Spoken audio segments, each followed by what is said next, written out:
Yan, yung ating lulutuin ngayon, mga lalab. Ayan, oh. Pulang-pula yung ating kamatis. Ayan. Magsasyado tayo ngayon ng mackerel. Itong isdang to, ang pangalan niya ay mackerel. Ito, meron tayo ditong bawang, sibuyas. At syempre, di nawawalan yung itlog, mga lalab. Oh. Nabasag na yung isa, oh. Nung binili ko sa palengke, nadaganan na siya. Yun. Dalawa ito, yung isa yun na ano na yung bola niya dahil nadaganan na dun sa binili kong kalahating tray. Yan. For today's vlog, mga lalab, ito lang at ating lulutuin for today. Yan, sa ating tanghalian. Yan. Siyempre, iba pa rin yung ulam natin mamayang hapon.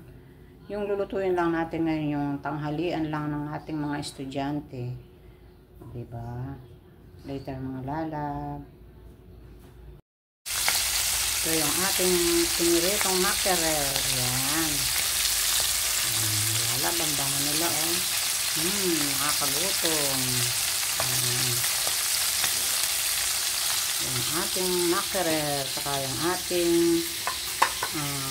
kamatis. Ayan, lalagyan natin siya ng sibuyas at bawang. Ayan. Saka yung ating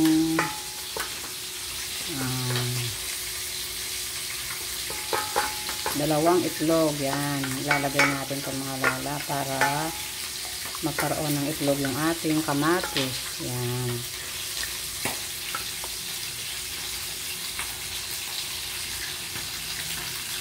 O, diba mga lalab? Simpleng ulam lang. Simple but healthy ang ating ulam ngayon. Ayan.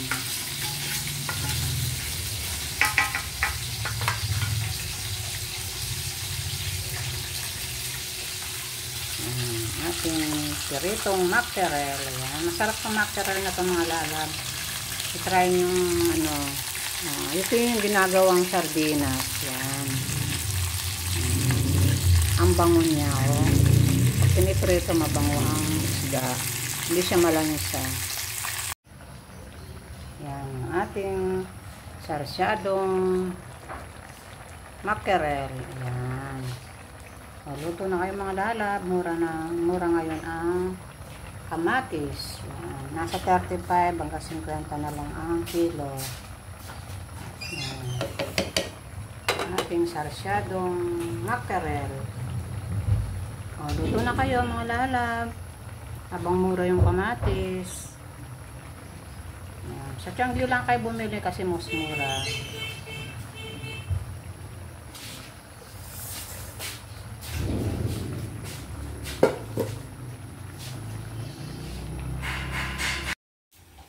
Ayan, nagpa-fried rice tayo. Ayan, dami natin. Ayan, yung tira natin kanin kagabi. Ito pa-fried rice natin. At nakapagluto na rin tayo ng ulam. Ang ating sarsyadong mackerel. Ayun, o, diba? Sarap ng mga lalap. Ulam na tayo. Patan na natin. Luto na. Ayan. Yung aking fried rice. Ayan.